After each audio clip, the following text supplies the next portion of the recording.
এসেছো? বাঁচা গেল। কোনটা পড়বো বলো তো? আমি কি জানি। এমন করে না ললিতা। আচ্ছা, এই যে মেয়ে দেখতে যাব, সেই মেয়েও তো আমাকে দেখবে। কোনটা পড়লে ভালো লাগবে বলো না। ও দেখার সময় আমার নেই।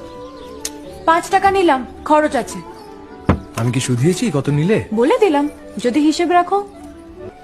টাকা তো দরকার হলেই নিয়ে যাই, শোধ হবে কি করে? শোধ তো হচ্ছে, বুঝবে। আর একটু বড় হও। এখন বলো কোনটা পড়বো। আমি বড় হয়ে গেছি। বড় যে হওনি তার প্রমাণ তো পাওয়াই গেল। এখন বলো, দিশি না বিলিতি? বুঝিয়ে বলো।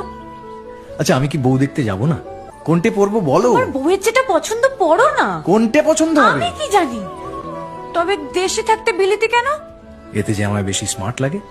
দেশিতে লাগে না কে বলেছে? লাগে যে, সেটাও তো কেউ কখনো বলেনি। উফ, আমি যাচ্ছি। দাঁড়াও, এত তাড়া কিসের?